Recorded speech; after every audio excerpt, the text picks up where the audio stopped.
Shalom. Welcome to Understanding the World with Rabbi David Kaufman. I'm joined in the studio today by my normal co-host, Mark Finkelstein of the Jewish Federation of Greater Des Moines. And we're also joined by Des Moines' new shaliach from Israel, Tzafnat Mor.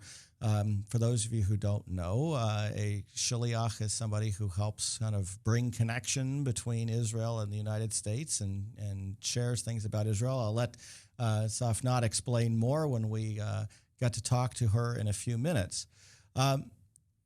Big issue going on, obviously, today is the crisis in Egypt with the military using force to oust pro-Muslim Brotherhood demonstrators from several locations around Egypt with many hundreds of casualties. There's a wide variance in the number of casualties being reported, with the Muslim Brotherhood having a much higher figure than the military. But regardless, even the military's figure is several hundred, and we know that the violence is very bad. We also know that in addition to the violence being done by the military in its interactions with the Muslim Brotherhood, which, by the way, has also been using violence against the military, there have been numerous Christian communities around Egypt that have been attacked by the Muslim Brotherhood, churches that have been burned down, and any number of other attacks on Christian businesses and neighborhoods.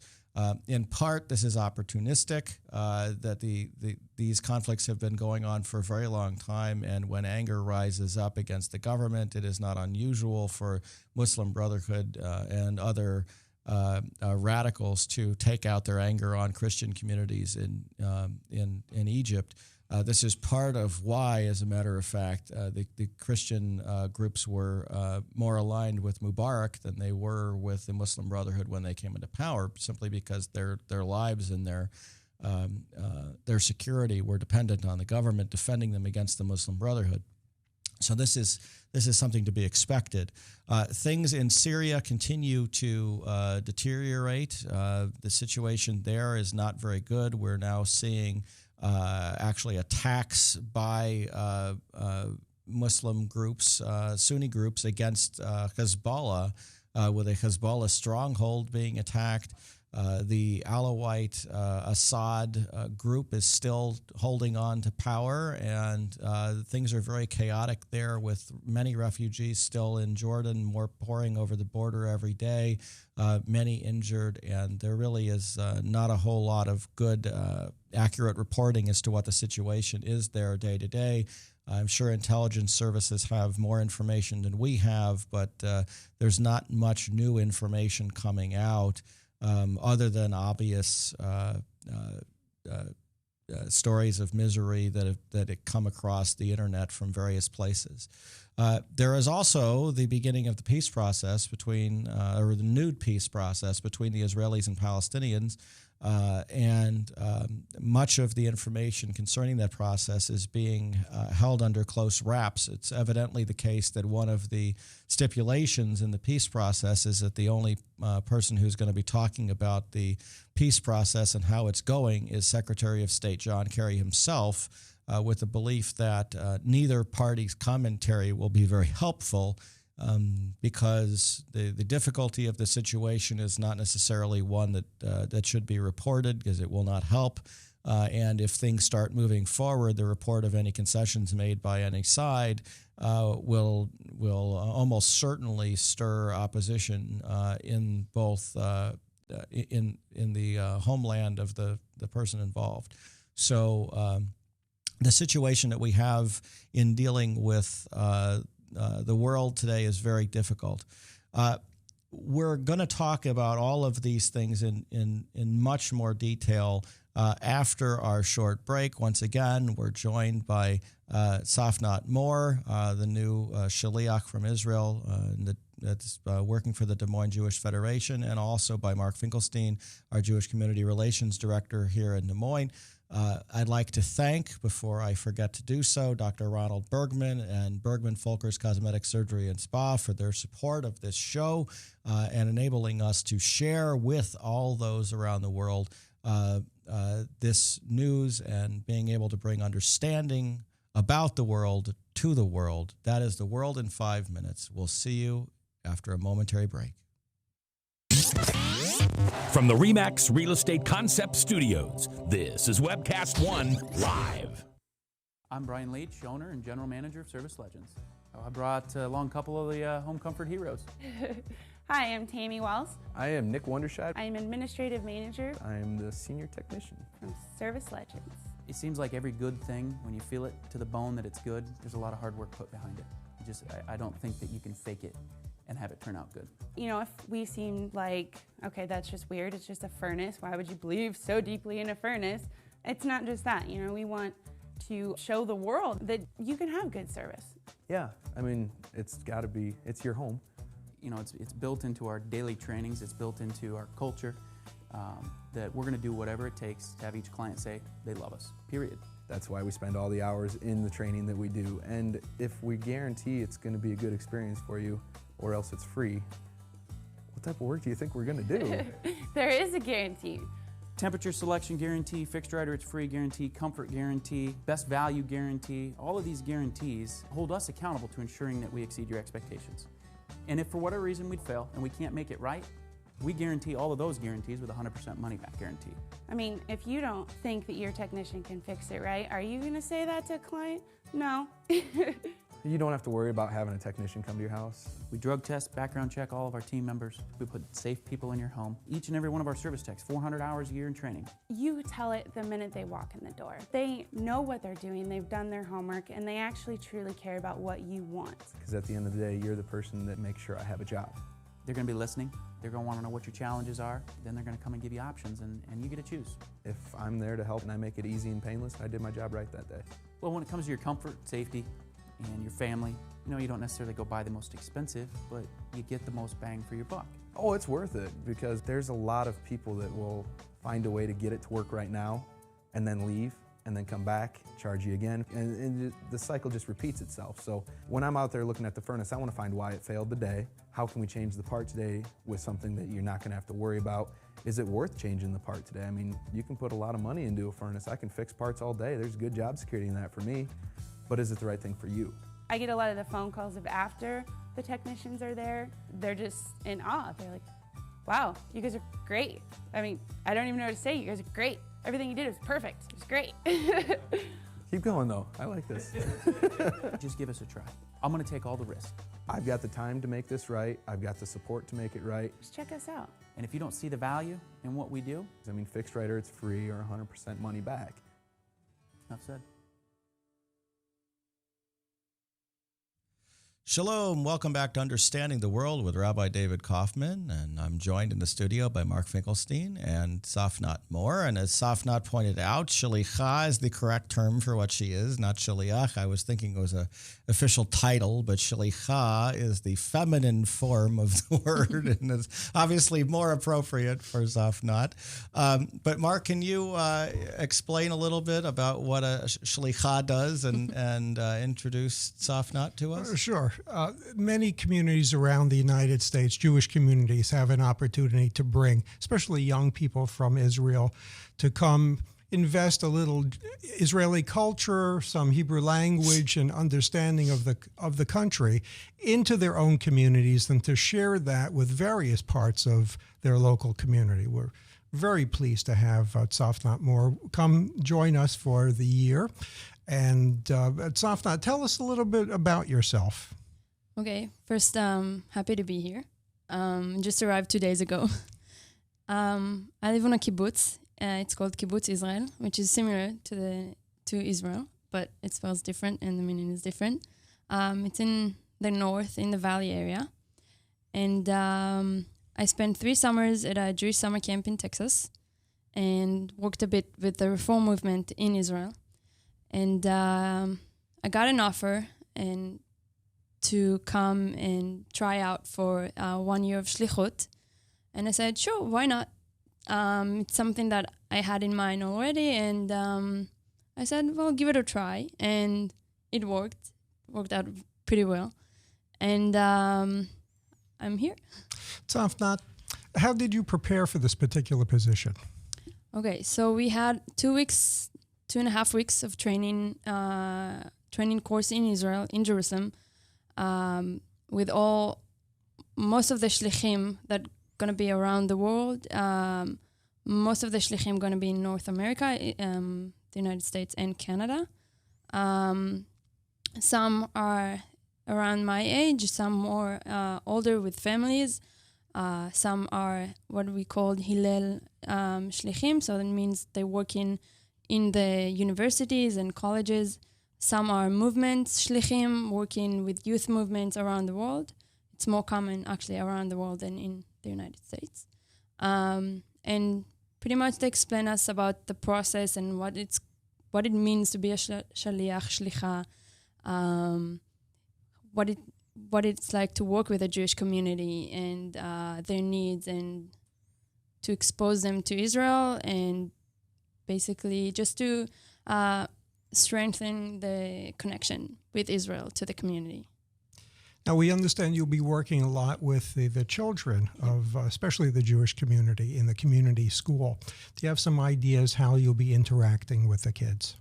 Well, like you mentioned, I'm going to be working with the kids, mainly teaching them Hebrew, starting from preschool, and the youth kids from 7th to 12th grade, and maybe an option of even the older community, the older people in the community, of teaching them Hebrew as well. And also I'm going to be in charge of the camps that we running around the year, and just be myself, I guess. Now, could you tell us a little bit about where you're from in Israel? Okay, yeah, sure. So my kibbutz, like I said, it's in the north, but not very north. It's in the valley area. It's in the Israel Valley, which is a huge valley, but more specific in Harod Valley, in the Gilboa area. The whole story about Saul and Jonathan, that area. And it's an average kibbutz, like 500, 600 people. Our main industry is pool cleaners, robots, which were very successful. And of course, we have agriculture and like cows and almonds and olives and all kind of agricultural, like we grow tomatoes and peas and wheat and stuff like that. Your parents then lived on the kibbutz for many years? Yeah, well, pretty much since I got to Israel. My dad is actually an American. He did Aliyah when he was 18 from Philadelphia. His whole family is still in Philadelphia. He did Aliyah. He started the army and became a lonely soldier. It's a term because he didn't have his family in Israel. And he got to the kibbutz he had adopted family in Israel, and he got to the kibbutz. And my mom is from Rhodesia, which is no longer exists. It's nowadays we know it as Zimbabwe in Africa. And she came to Israel as part of Habonim Dror movement, youth movement, Ulpan. And she came to the kibbutz with the Ulpan, and that's where they both met, the early 70s, and since then they're in the kibbutz. What are some of your future goals, do you think? Here or? No, when you go back. Well, I'm really interested of working with youth and educational work, something that I found out in the recent years that I'm really into it, and be more than happy to do it when I'm finished here.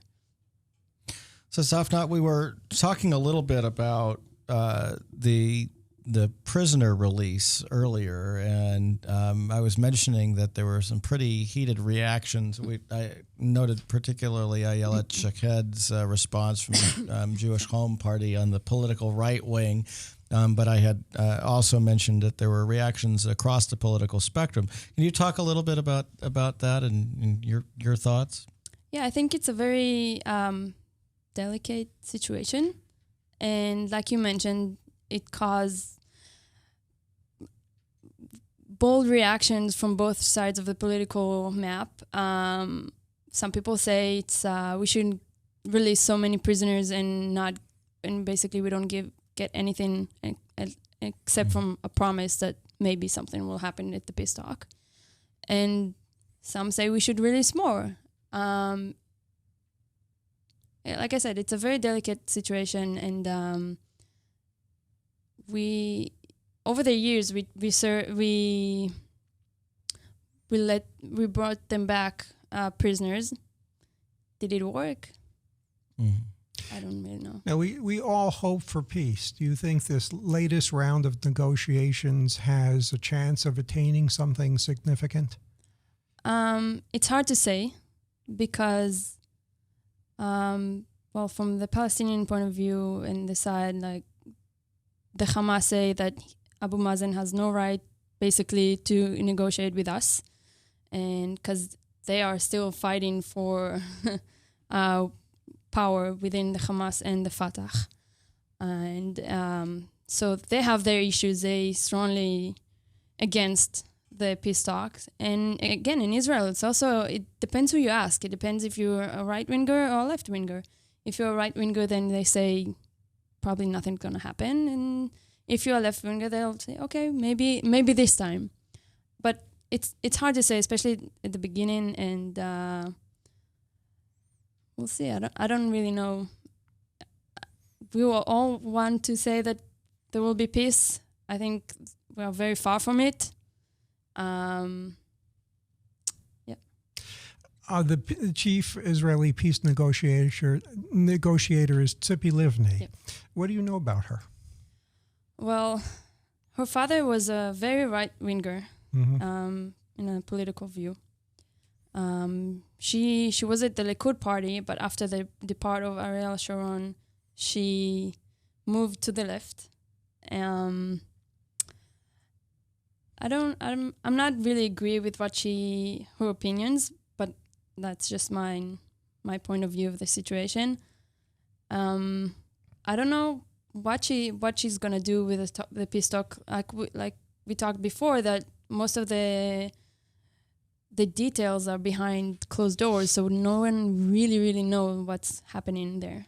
Do you think it's a good idea to have a woman as the chief negotiator? What does that do within the context of negotiations, do you think? Well, I think it's good. It shows people that Israel is an open country, and well, we all know where Israel is a democratic country, but it also shows that women can hold key points and key positions in the government and hold talks and be in charge of that huge process. The peace process, I think, is really difficult for Americans to understand. And in fact, I think Israeli politics in general are difficult for Americans to understand. You've had experience working at U.S. camps and also with high school students going to Israel and the NIFTY IE program. Can you talk a little bit about what misunderstandings that American teenagers come with, and what kind of questions you deal with, and what you're most surprised by their lack of understanding, or by what they do understand? Well, first we need to remember that the government system in Israel is very, very different than the States. We don't have two parties and they just battle between them for the presidency. First of all, we have a prime minister, and we have a lot of parties from all over the political map view, and we have Arabs that sit in the Knesset, which is like the Congress, and we have ultra-Orthodox people and light Orthodox and religious people, secular women, pretty much everyone from the society in Israel. And it's very hard to control as a prime minister, because you don't only have your party. Within the government, you need to take in consideration, when you come to a decision, all the parties that are part of the coalition. And it's not easy, because even if it's on the same side, they still, everyone's trying to pull for their direction. So I think we should remember that when it comes to talk about Israeli politics, that it's not just one man and his whole party behind him. Mm-hmm. What am I surprised about it? I think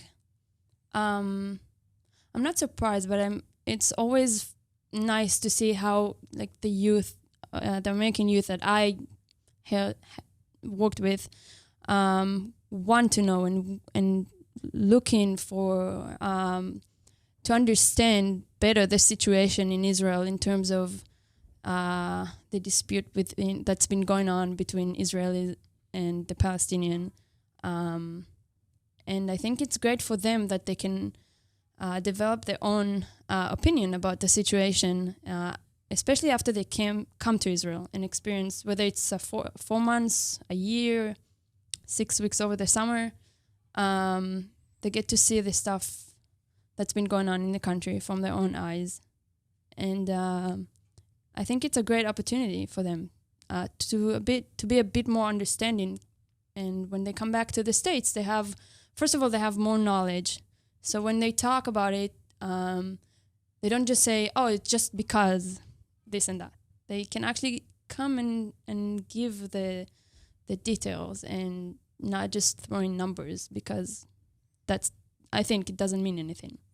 Now, we've been talking about some of the conflict in Israel, but there are many beautiful things. And would you encourage people to visit? Oh, yes, definitely. I think it's always easy to show the bad sides in every country. But Israel is a beautiful country. You can go from the northern part of Israel to the southern part of Israel in a day and see many, many different sites, from snow in the north to the heat and warm in the Red Sea in Eilat, climb mountains, and it's a very historical place. A lot of historical things happen, the Bible stories. Almost everywhere you go, it's connected in some way. And it's if you're interested, it's nice to really understand where you're going. A lot of archaeological sites, and it's a great country. What are some of your favorite places in Israel? Well, I'm a kibbutz girl. I'm not a fan of cities, but I do love my area and the northern part, like the Galilee and the Golan Heights. I think it's a very beautiful part of the land, and it's also, I love hiking there. There's a lot to see there, and a lot of history. You got to Sippori? You got to Sippori? Yes, I dug at Sippori for two summers. One of my favorite places. What do you think is most impactful on young adults when they come to Israel first? You know, we talk about Birthright Israel and all of these things. On all of these trips, what do you think is the most impactful thing for the young adults to see or do when they come, or things, if there's more than one? I think first of all is meeting with young Israelis. As you know, in Israel, when we turn 18, we go to the army. We don't go to college first. Mm-hmm. And I think it's a very interesting interact with them for the kids in America, to see people their age, what they're doing when they're studying in college, and to hear from us, from them, how we see it, the life in Israel, and what it means for us, and what it means to be in the army and to serve the country.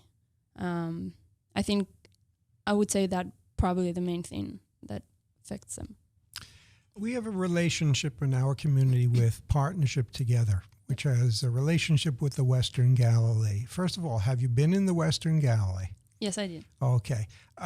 Do you know anything about the partnership? Yes. Well, like you mentioned, it's in the Western Galilee and Akko, which is it's a combined city. They have Jews and Arabs living there. There's a lot of programs going on with the Jewish Agency and 12 communities around the Midwest. And get closer with the kids in Israel and the kids here in the States. They showed us of a joint Hanukkah party they did with few kindergartens here, and then they Skyped it to Israel. They have a really nice and unique program in the Arab section, where they're helping the kids there. They get them a sponsorship and make sure that they're on, like helping them throughout the day and school. And it's really interesting to see it, because normally you don't think of the Jewish agencies supporting stuff in the Arab community. And I think from what I see, it's a very warm and a very strong relationship between the Western Galilee Partnership and here. Do you know anything about Mate Asher and the type of communities in there? Yeah, well, Mate Asher is it's a regional council, and there's a few kibbutzim there, and small settlements, small countryside places.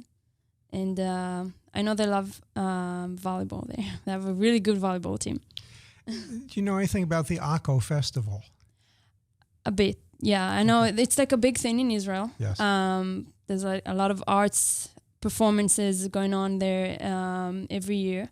It's a big, big thing. I know. I've never been, but I know it's a big thing. What type of music do you like personally? Well, I do like classic rock. Okay. Like the oldies. Okay. And Israeli music. And I do. What are the oldies in classic rock and Israeli music? Well, I love listening to The Doors and Led Zeppelin, Pink Floyd, Eric Clapton, Rolling Stones, all the things I got from my older brothers and sisters. Right. Do you have any favorite Janis Joplin. Israeli singers? Yes. Who are some of them? Well, Arik Einstein and Shalom Chanoch, Ehud Banai. It's hard to say on the top of my head. Oh, okay. Hopefully you'll share some of that with us while you're here. Be happy to. Idan Reichel, I'm sure you'll heard of him. Right. So we were talking a little bit about Egypt earlier, and Egypt is kind of the top of the news at this point with the crisis there. And there's also ongoing crises in Syria, and there's the discussion of nuclear weapons in Iran. And I think people tend to wonder how Israelis keep their sanity at all dealing with this kind of thing. I mean, if we were talking about nuclear weapons, being threatened to the United States coming out of Mexico, and it's insane, I think, for Americans. And so, can you comment a little bit about that? How do Israelis go about daily life with these kind of things going on? Rockets falling in a lot, and all these different things. Well, Israel is a kind of a crazy place. A lot of things going on. Like, there's almost not a dull moment. I think, I don't want to say we got used to the things that's been going on, because it's going on for years. It got quiet, and then it got started all over again.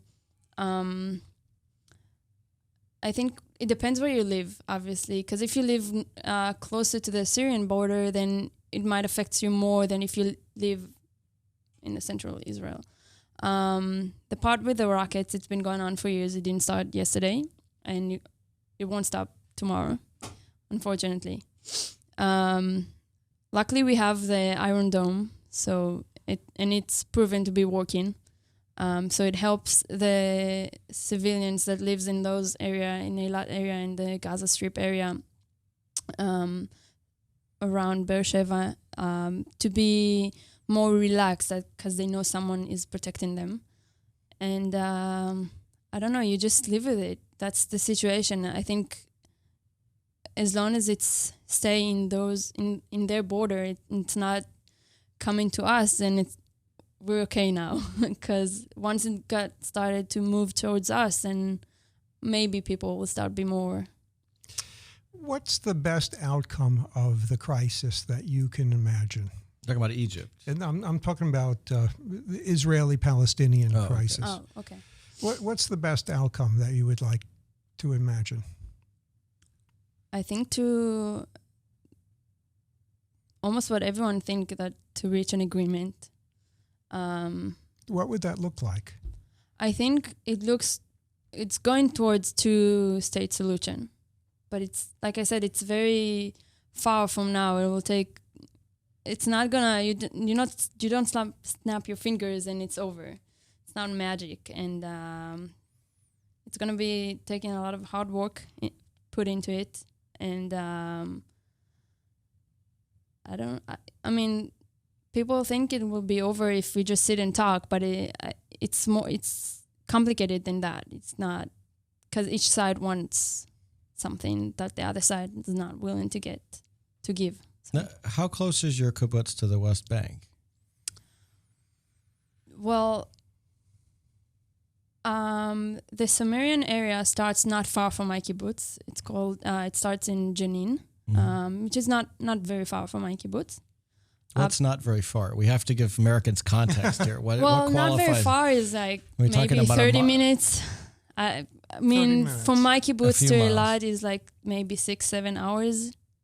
That's like 6 hours. Yeah. How far is your kibbutz from Haifa? From Haifa, it's around 45 minutes. Okay. If you could say anything to the Palestinian people, what would you say to them? What would I say? Wow, it's a hard question. I think from what I see and understand, they're very set on what they want. And sometimes also the Israeli side and just in general in life, when we want something, we go like straight ahead and not willing to listen and to see what the other side has to offer. And I would say just to keep an open mind, and maybe there's another option you didn't think that could come, and like a better idea and helping towards the solution. We're going to go ahead and take a short break here. You've been watching Understanding the World with Rabbi David Kaufman and Mark Finkelstein, and our special guest, Tzafnat Mor, the new Shalicha to the Des Moines Jewish Federation. And we will see you in just a couple of minutes. If Tom Coates from Consumer Credit of America was your personal webmaster, Tom would filter out all bad debt emails. If Tom was your mailman, you'd never get any debt reduction junk mail. If Tom Coates was a lineman, he'd block any phone calls offering to reduce your credit card debt. Hi, I'm Tom Coates with Consumer Credit of America, and we're still your best choice for credit counseling. We're local, we're accountable, and we can do more. You make the call when the time's right for you. When it comes to competition, there really is none for Consumer Credit of America. Yes, now your favorite programs on Webcast One Live can all be watched and listened to on any Android or Apple device. Your phone, tablet, or iPad. Yes, your favorite shows on Webcast One Live are available live or on podcast wherever you go. Let me introduce to you some of our great shows.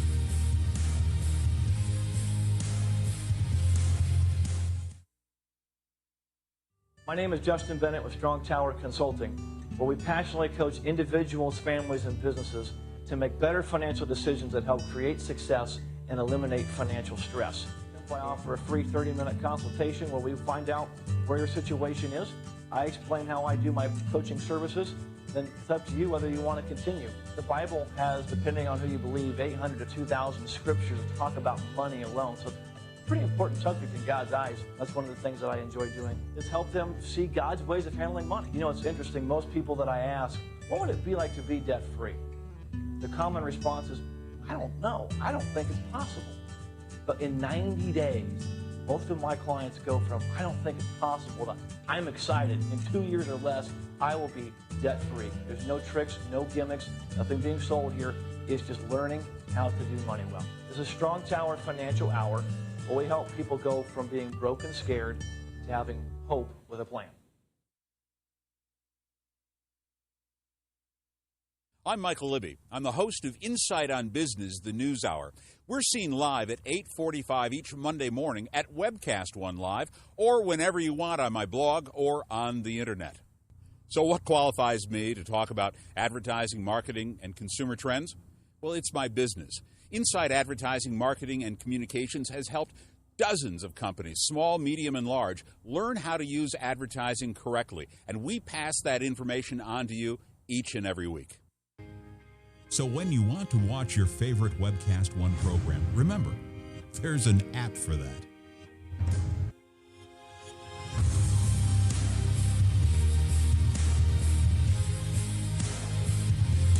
know there's an app for that.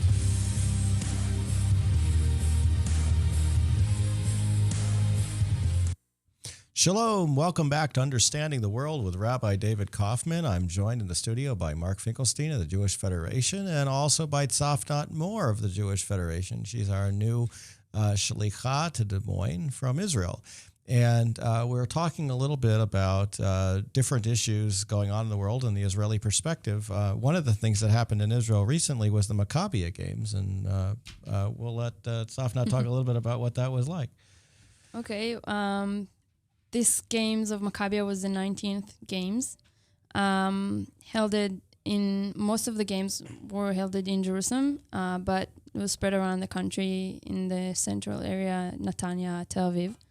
All kind of different sports. They had juniors, open, and masters, and also for like Paralympics. Competitions, and it was from July 18th until July 30th, and it was great. It's a great opportunity to come for and see, and for the Jews all over the world to come to Israel and compete and get to know loads of young Jews or older Jews, and to see Israel.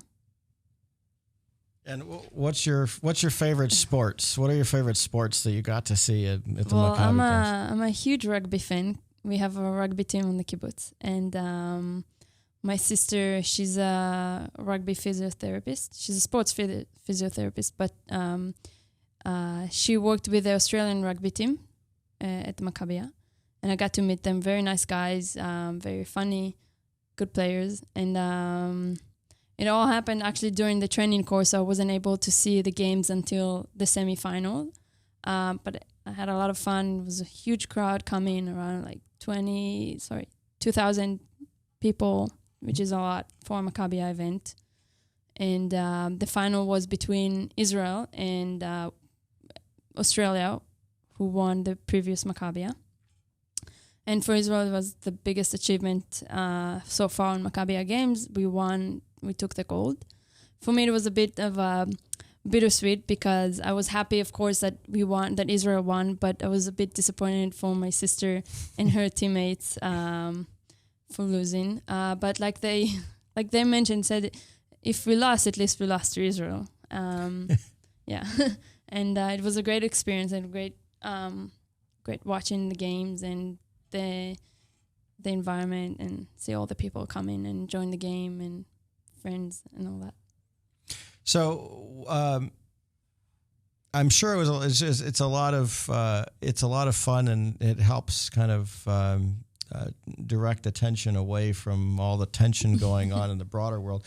I try to explain to people in this country when they talk about how things feel in Israel. I said, we know more or feel often more afraid about what's going on than the Israelis do. When you're in Israel, you have a completely different perspective on a lot of these things.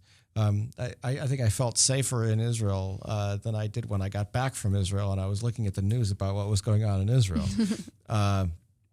But with the situation in the countries around Israel, what are your thoughts on what's going on in Egypt right now, and what the best situation would be as far as from your perspective as an Israeli, the solution in Egypt? Well, it's very unstable right now in Egypt because after they sort of banished Mubarak from his possession, you can say, of Egypt for many, many years, the Muslim Brotherhood took over, and they are more extremers, and they're not very fond of Israel. And now they tried to do a lot of things that the Egyptian didn't really like, and the army decided that that's it, we're going to take over, and we're going to change again the president. The president.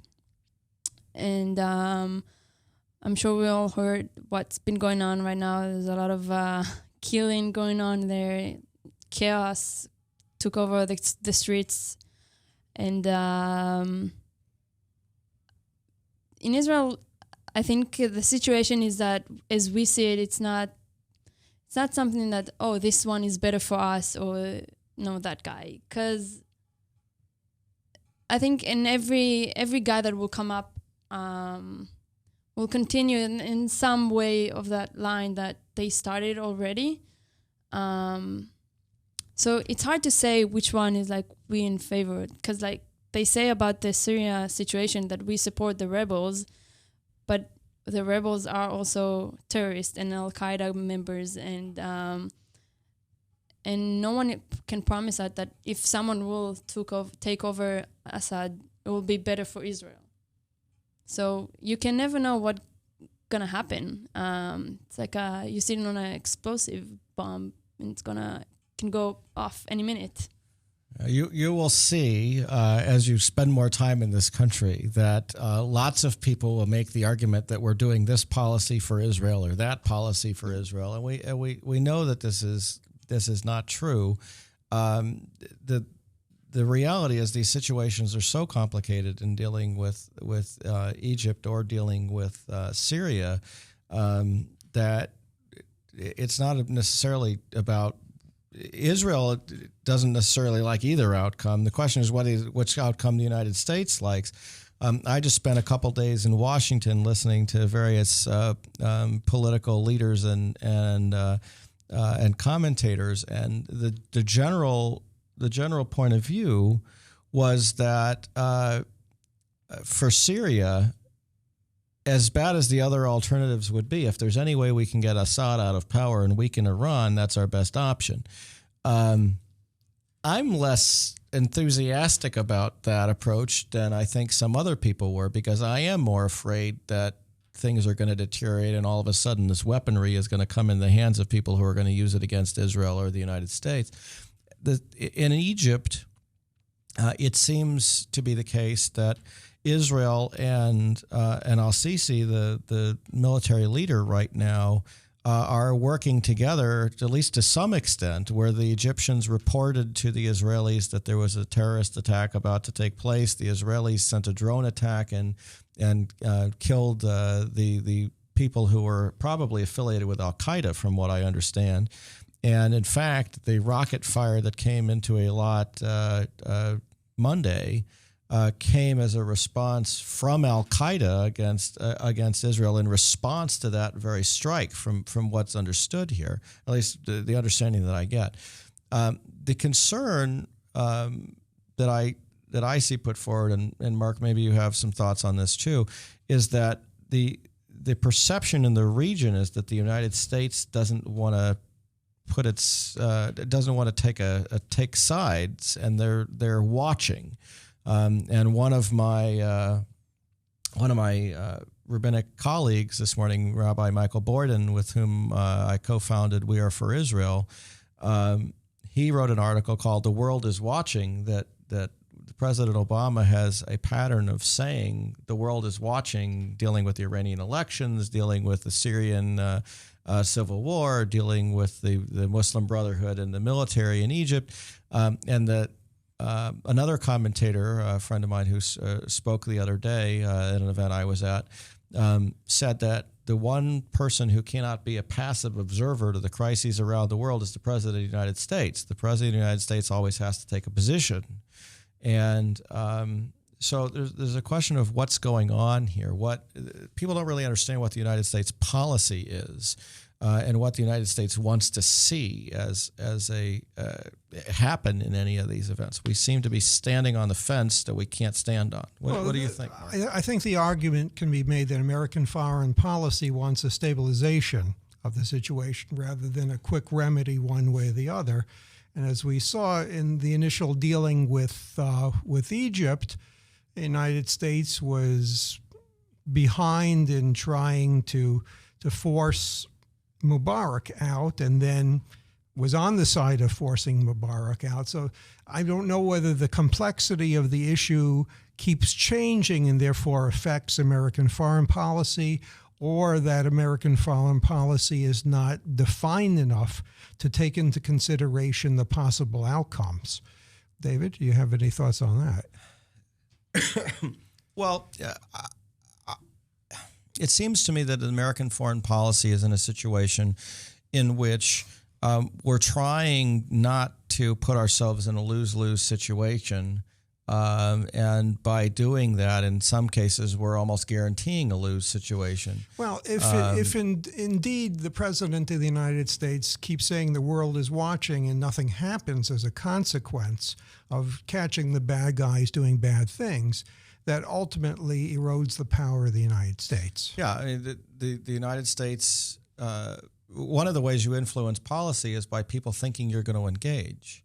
If no one believes the United States is going to engage in situations around the world, you definitely embolden people to do actions that they know the United States is not going to agree with. And this then has implications with regard to Iran. Everywhere. Iran, Egypt, Syria, North Korea, you name it. If they know we're not going to engage, or if they feel that the United States is so war-weary that there's no chance the United States is going to engage, then you run the risk of having really bad things happen. What happened, I was responding to somebody this morning about World War II, and I noted that in the 1930s and early 1940s, before World War II, FDR was talking about the fact that 90% of the U.S. debt was accumulated war debt and preparing for war and all of these things. And the United States wanted to do anything other than invest in foreign policy and defense. Well, what that led to was we didn't stop Hitler in the 1930s. We didn't stop Germany in the 1930s. We didn't even engage when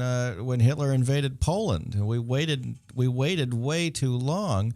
And the result was, instead of spending a small amount of money and risking a smaller number of soldiers, we ended up with millions of people dead and massive amount of debt. Foreign policy is the way that you prevent these things from happening. I think is a growing concern that the American foreign policy with regard to Iran, as articulated by the president, is clearly the administration will not allow Iran to obtain nuclear weapons.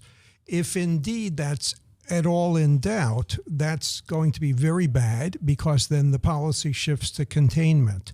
Now may be the time for the American administration to say clearly again the same thing, that it will not allow Iran to obtain weaponry. Right now, the belief is that no matter what the United States says, the policy that's developing is one of containment.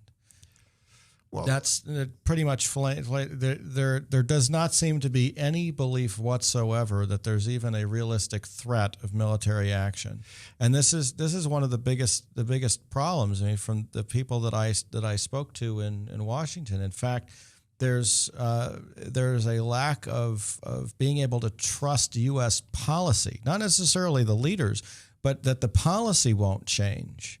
In Egypt, for example, you've got neither the Egyptian military currently in charge of the country nor the Muslim Brotherhood, is the opposition of the country, can trust the United States to maintain whatever policy that it puts forward. And this is, if you're dealing with the Iranians, do the Iranians believe that the United States is actually going to do something in order to stop them from getting nuclear weapons? Well, are they going to push off new direction? Another hard question. Do you think that most Israelis believe that the United States will live up to its promise to prevent Iran from obtaining nuclear weapons? I don't know. It's like you said, I think the United States eventually, when they decided to do something in the area, it's because it fits their policy and what they see that they can profit from it. Nowadays, it doesn't seem like they'll do much, but it depends on how much the Iranian will play on that side. Like, they'll try to stretch the American reaction to see how far they can go and how far the American will let them go, I think. David often explains the situation is that the time frame is different between Israel and the United States, but that the United States, you may want to reiterate this, elongated the time frame so that Israel did not have to take action last September. Yeah, the United States, as I understand it, provided Israel with weaponry that they could use. It gave them more capability. In fact, recently as well, with refueling and other things, as I understand it. The discussion that I'm hearing is that the red line for Israel is at hand or even is passed. And that the red line for what the United States wants to do is very close too. I mean, that preventing Iran from getting a nuclear weapon is going to be very difficult if action is not taken immediately. Well, this will then pressure the Israelis to make their own decision. But the other thing that needs to be said, and I heard this from multiple people, is that the only nation that can really prevent Iran from getting a nuclear weapon in the long term is Iran. And this is the biggest problem, that we can do a number of different things to retard the development of nuclear weapons. We can bomb various facilities and put off the acquiring of nuclear weapons for a year, maybe 2 years, maybe even 3 years, depending on how much damage we do. But in the long term, what Iran's going to do is rebuild those facilities and re-engage their program. And so the only way to really, in the long term, have an impact would be to encourage the Iranian government to back away from doing it. Now, how do you do that? One of the answers is massive increase in sanctions until they stop. And the other one is to encourage regime change in Iran. And obviously, we don't want to do regime change in Iran like we did in Afghanistan or in Iraq. I mean, we don't want to engage with troops there by any means. But there have to be ways that we can get the population itself to stand up for a more friendly policy. We've failed in the past to stand up and help those whose views are beneficial to the United States, who are in line philosophically with the United States, and to help them put forward their views. Tzafnat, the last Israeli election did not turn on war issues. Lapid was elected because Lapid was popular because why? Well, like you mentioned, I think for the first time since many years, a lot of people voted not based on security reasons. They still did, but they had other things in mind, like social situation that's been going on in Israel. They thought maybe Yair Lapid could bring that change. But like I said again, the government situation in Israel, the government system is very hard. And you can't just come into the government and think you're going to change everything within a day. You have to take in consideration you have other parties and not all of them agree with what you want to do. And it's he took a very hard job on him to be the treasurer. And he had to deal with a very hard budget, and people say now it's like, what happened to your promises? But once you get to the government and you see the situation, you think different than you not in the government, and you handle the situation differently than you might thought you do before. So I think people should keep that in mind, that it's not a change can come, but it's not an easy change, and it will take time, and people gonna suffer and gonna hurt other people by cutting and hard decisions. Right. But you have to start it somewhere, some point. What happened to the Labor Party? What happened? Well, they thought they're gonna be more. They gotta get more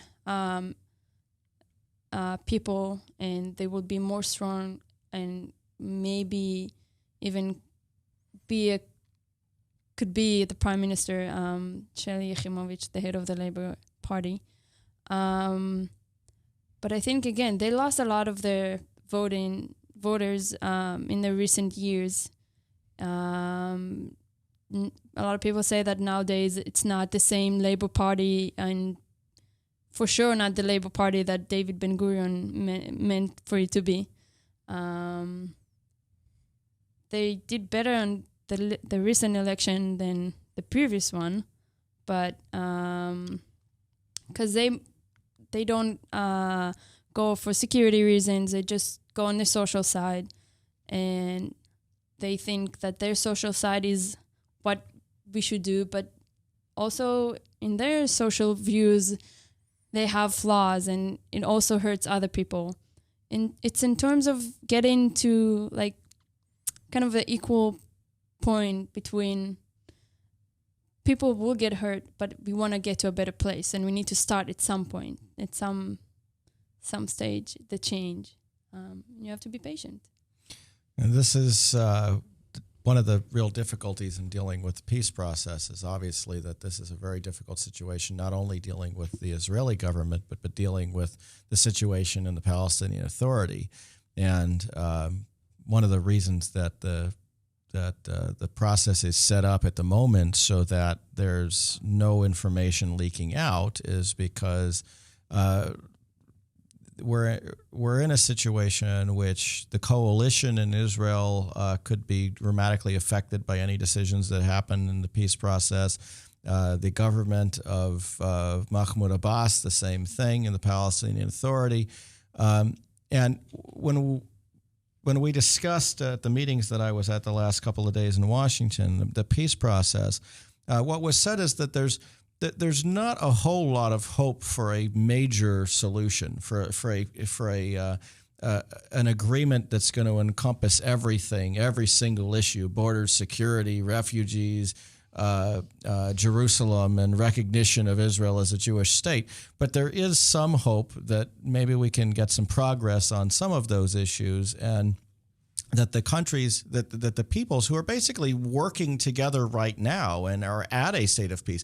And when you look at around the region and you realize that we're counting the number of casualties in the Israeli-Palestinian conflict in the tens over the course of months, compared to hundreds in Egypt, thousands in Syria, hundreds in Lebanon, and you're dealing with a situation with the countries that are at peace around Israel are having fewer casualties in their conflicts than Israel and the Palestinians have, and that the economy in both the West Bank and in Israel is doing really well, and even in Gaza it's doing pretty well.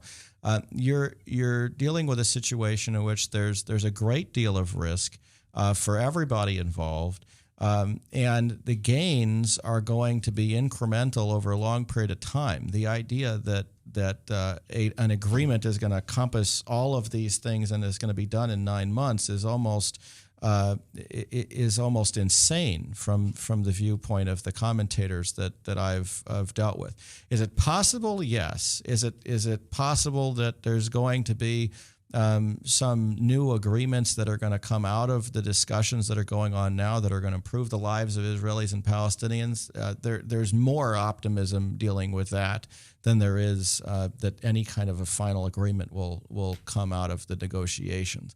In the meantime, everybody involved is very concerned on what's happening in Syria, what's happening in Egypt, what's happening in Iran, and also what's going on in Jordan. As Michael Oren has said, Israel's security border is not the Jordanian-Israeli border, it's the Jordanian-Iraqi border and the Jordanian-Syria border. Israel has been working with the Jordanian government also to help them prop up what they're doing. So as we talk about what's going on, and I'm sure we will next week and in the weeks to come, we will be dealing much more with the peace process. We'll be dealing much more with what's going on in Egypt and Syria and Iran and Jordan and any number of these other countries. It's been wonderful to have Tzafnat Mor join us, our Des Moines Jewish Federation's new Israel Shlicha, and we hope to perhaps have her on future shows as we talk about more issues issues dealing with Israel. And also my thanks go to Mark Finkelstein for joining us in the studio today. And our thanks go to Dr. Ronald Bergman and Bergman Folkers Cosmetic Surgery and Spa for his support of the show. Thank you for watching Understanding the World with Rabbi David Kaufman.